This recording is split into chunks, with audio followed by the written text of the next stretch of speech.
Baik, Assalamualaikum warahmatullahi wabarakatuh. Perkenalkan, kami dari kelompok 10 akan mempresentasikan materi mengenai strategi penetapan harga. Sebelum presentasi, izinkan kami memperkenalkan anggota kami terlebih dahulu. Yang pertama yaitu ada saya sendiri, Rama Maulana Mun'im. Yang kedua ada Cika Rameli Adwi Utami. Yang ketiga ada Dava Firmansyah Putra. Yang keempat ada Leri Saputra. Yang kelima ada Siti Ulfiah. Yang keenam ada Satria Bagas.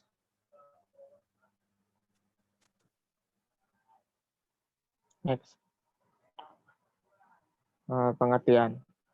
Strategi penetapan harga atau pricing strategi adalah kebijakan perusahaan dalam menetapkan harga jual produk mereka.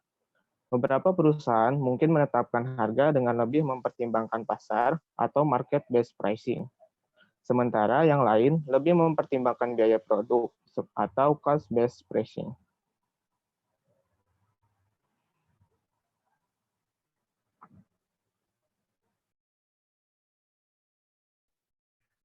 Penetapan harga untuk multiple produk, model mikroekonomi dasar dari suatu perusahaan mengasumsikan bahwa perusahaan memproduksi satu produk yang homogen.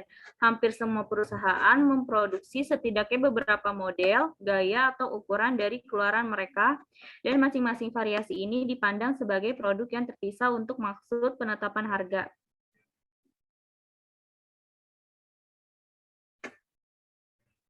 Produk-produk dengan faktor permintaan saling terkait. Yang pertama ada harga barang terkait, terdapat istilah barang substitusi, yakni barang yang dapat menggantikan barang pokok. Ada juga barang komplementer, yaitu barang pelengkap. Contohnya adalah teh dan gula yang saling melengkapi satu sama lain. Karena memiliki hubungan saling bergantung, dapat disimpulkan bahwa jika permintaan teh sedang naik, maka permintaan terhadap gula juga akan naik.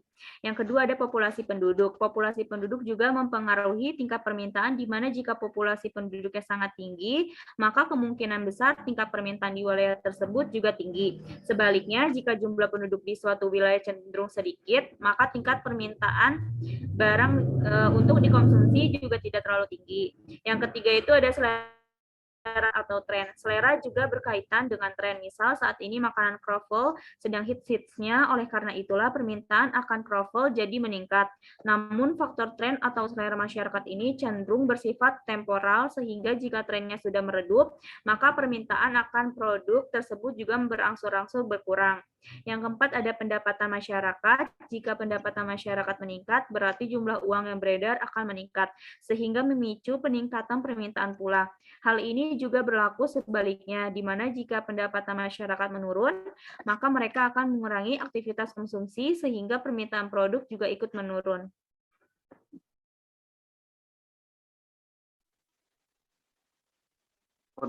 Utilisasi kapasitas, pemanfaatan kapasitas atau utilisasi kapasitas, capacity utilization, mengukur sejarah mana perusahaan industri atau ekonomi memanfaatkan kapasitas produksinya.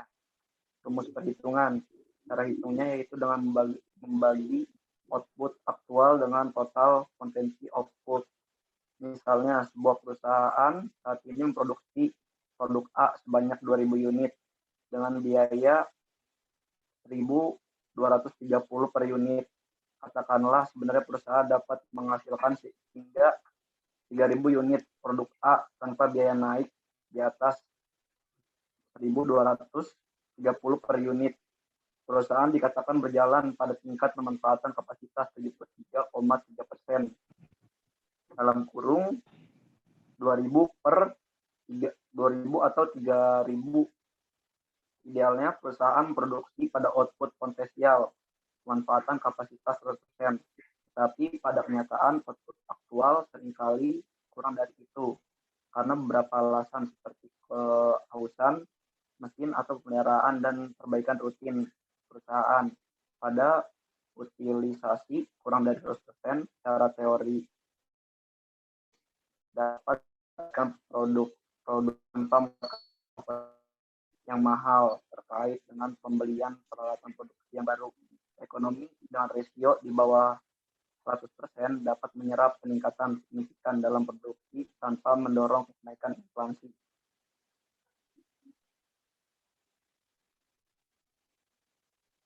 Metode dalam penetapan harga. Metode penetapan harga berbasis permintaan. 1. Skimming price method ialah menetapkan harga tinggi bagi suatu produk baru atau inovatif selama tahap perkenalan, kemudian menentukan harga tersebut pada suatu persaingan mulai start. 2. Penetrant pricing method ialah perusahaan berusaha memperkenalkan suatu produk baru dengan harga rendah dengan harapan akan dapat memperoleh volume penjualan yang besar dalam waktu relatif. Ini biaya per unit, mengurangi kemampuan pesaing karena harga yang rendah menyebabkan margin yang diperoleh setiap perusahaan menjadi terbatas. 2. Price tag pricing method. Harga dapat digunakan oleh pelanggan sebagai ukuran kualitas dan price suatu barang atau jasa. Dengan demikian, bila harga diturunkan sampai pada tingkat tertentu, maka permintaan terhadap barang atau jasa tersebut akan turun. Strategi ini menetapkan tertariknya dengan produk, kemudian membelinya. Price lining method. Metode ini digunakan apabila perusahaan menjual produk lebih dari sejenis, yaitu dengan cara 1. Perusahaan menjual ke pengecer dengan harga yang sama. Kemudian pengecer menambah presentasi marka yang berbeda sehingga tingkat harganya berbeda. 2. Produsen merancang produk yang tingkat harga yang berbeda-beda dan pengecer menambah persentase markup sehingga harga jual ke konsumen akan bervariasi.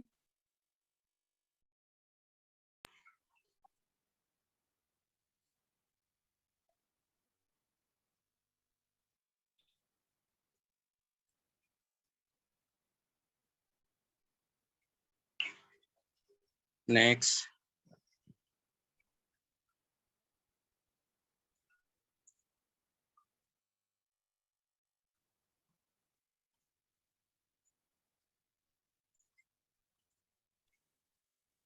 Kelima, ada odd even pricing method. Metode ini digunakan dengan menetapkan harga yang besar mendekati jumlah genap tertentu. Pada prakteknya, memang satuan atau kuantitas yang kecil, strategi ini kurang mengena sasaran. Tetapi bila menyangkut satuan atau kuantitas besar ataupun dikaitkan dengan pembelian berbagai macam produk lainnya, maka hasilnya akan lebih efektif.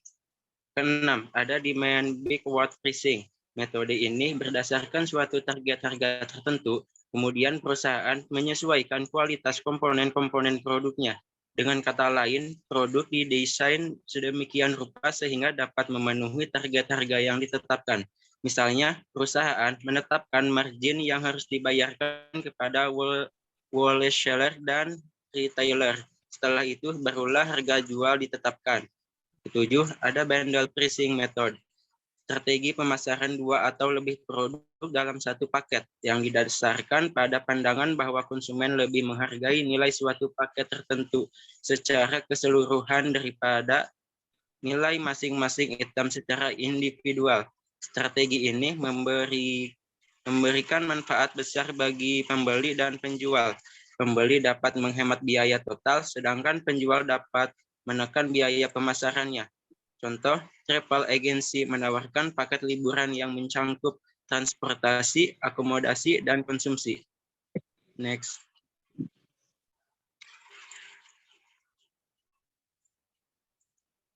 B. Metode penetapan harga berbasis biaya. Yang pertama ada standar markup pricing, ialah penetapan harga yang ditentukan dengan jalan menambahkan presentasi tertentu dari biaya pada semua item dalam suatu kelas produk.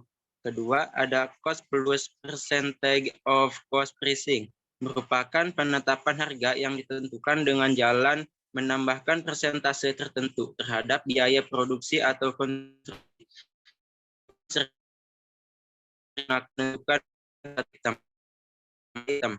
Yang ketiga ada cost plus fixed fee pricing. Metode ini banyak diterapkan dalam produk-produk yang sifatnya sangat teknikal, seperti mobil, pesawat, atau satelit. Dalam strategi ini, pemasok atau produsen akan mendapat ganti atas semua biaya yang dikeluarkan, seberapapun besarnya. C. Metode penetapan harga berbasis laba. Metode ini berusaha menyeimbangkan pendapatan dan biaya dalam menetapkan harganya. Upaya ini dapat dilakukan atas dasar target volume laba spesifik atau dinyatakan dalam bentuk persentase terhadap penjualan atau investasi. D. Metode penerapan harga berbasis persaingan. Selain berdasarkan pada pertimbangan biaya, permintaan, atau laba, harga juga dapat ditetapkan atas dasar persaingan, yaitu apa yang dilakukan pesaing. Next.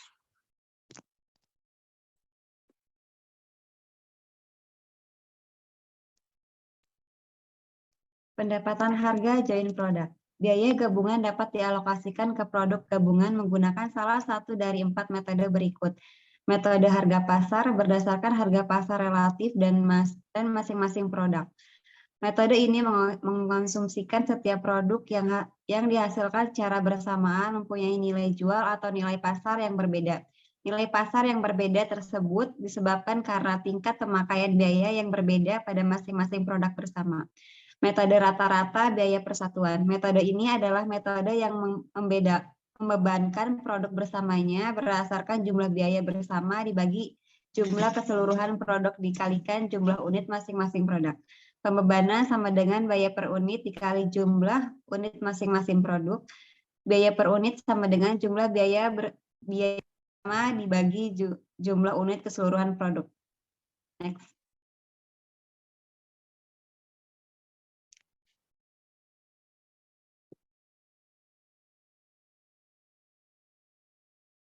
Metode biaya rata-rata tertimbang. Metode ini muncul karena dari beberapa metode lain tidak memperhatikan bobot sebagai presentasi dari ukuran besarnya biaya unit, kesulitan pembuatan, waktu yang dibutuhkan, dan sebagian besar dasar untuk mengalokasikan biaya bersama. Pembebanan sama dengan jumlah penimbang rata-rata setiap produk dibagi jumlah penimbang rata-rata seluruh produk dikali biaya bersama. Metode unit kuantitatif. Metode unit fisik adalah suatu metode dalam pembebanan biaya bersama produk didasarkan atas unit secara fisik atau output dari suatu produk diungkapkan dalam satuan misal berupa volume, bobot atau ukuran karakteristik lainnya.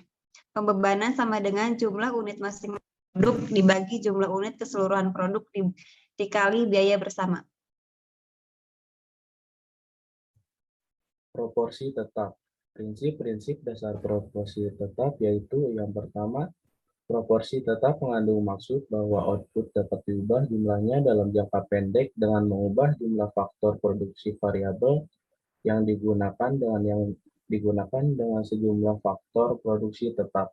Yang kedua, bila produksi dapat dihasilkan dengan proporsi faktor produksi yang berubah-ubah, maka hasil output yang sama mungkin dapat diproduksi dengan berbagai tingkatan kombinasi faktor produksi.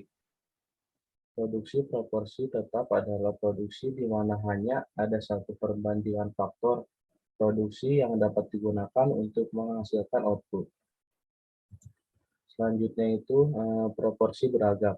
Ada dua cara untuk mengungkapkan prinsip-prinsip dasar dari proporsi yang beragam, yaitu yang pertama, output dapat diubah jika jumlahnya dalam jangka pendek dengan mengubah jumlah faktor produksi variabel dengan sejumlah faktor produksi tetap.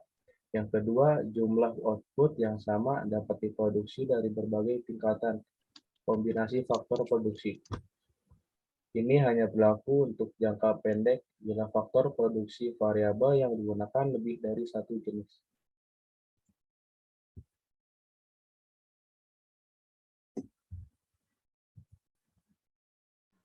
Praktik penetapan harga.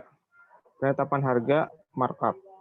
Survei praktek bisnis menunjukkan bahwa praktek penetapan harga markup merupakan metode penerapan harga yang paling luas dipergunakan oleh perusahaan-perusahaan bisnis. Dalam pendekatan yang paling umum, dalam praktek penetapan harga markup, perusahaan-perusahaan mengestimasi biaya variabel rata-rata untuk mereka memproduksi dan memasarkan sebuah produk, menambahkan biaya umum, dan lalu menambahkan markup atau margin sebesar persentase tertentu untuk laba. Pengenaan biaya tidak langsung atau biaya umum Biasanya ditentukan dengan mengalokasikan biaya-biaya ini diantaranya produk-produk perusahaan atas dasar biaya variabel rata-rata mereka. Selanjutnya ada markup atas biaya. Secara umum, markup atas biaya atau rumus biaya plus diketahui berdasarkan ekspresi markup sama dengan harga dikurangi biaya. Pembilang dalam ekspresi dibagi biaya. Pembilang dalam ekspresi ini disebut margin laba. Memecahkan persamaan untuk mencari harga memberikan ekspresi yang menentukan harga dalam sistem penetapan harga biaya plus. Harga sama dengan biaya dalam kurung I ditambah markup atas biaya tutup kurung. Next.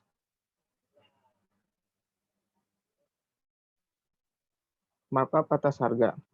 Margin laba atau markup kadang-kadang dihitung sebagai persentase dari harga dan bukan dari biaya. Cara alternatif untuk mengekspresikan margin laba ini dapat diilustrasikan dengan rumus markup atas harga. Markup atas harga sama dengan harga dikurangi biaya dibagi harga. Seperti dalam rumus markup di atas, biaya, pembilang dalam rumus markup atas harga adalah margin laba. Tetapi biaya diganti dengan harga dalam penyebut. Untuk mengkonversikan dari satu rumus markup ke rumus lainnya, cukup gunakan ekspresi berikut ini. Markup atas biaya sama dengan markup atas harga dibagi 1 atas harga. Markup atas harga sama dengan markup atas biaya dibagi 1 markup atas biaya. Walaupun penggunaan rumus penetapan harga markup yang tidak sesuai akan mengaruh pada keputusan manajerial yang tidak optimal. Perusahaan-perusahaan yang berhasil umumnya menerapkan metode ini dengan cara yang sepenuhnya konsisten. Dengan maksimisasi laba, pada kenyataannya, penetapan harga markup dapat dipandang secara pendekatan umum yang efisien untuk menetapkan harga yang optimal. Next.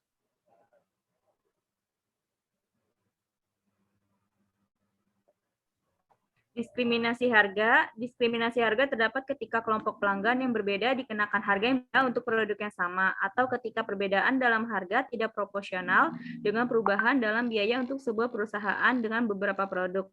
Dengan kata lain, diskriminasi harga terjadi ketika harga produk perusahaan berkaitan dengan perbedaan dalam biaya produksi dan distribusi.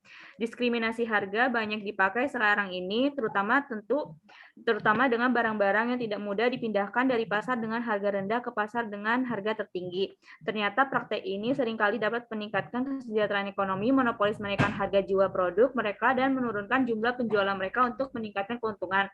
Dengan melakukan hal tersebut, mereka mungkin bisa mendapatkan pasar untuk para pembeli yang berkeinginan kuat dan kehilangan pasar untuk pembeli yang enggan. Baik, sekian presentasi dari kelompok kami. Terima kasih atas perhatiannya. Kurang lebihnya mohon maaf. Wassalamualaikum warahmatullahi wabarakatuh.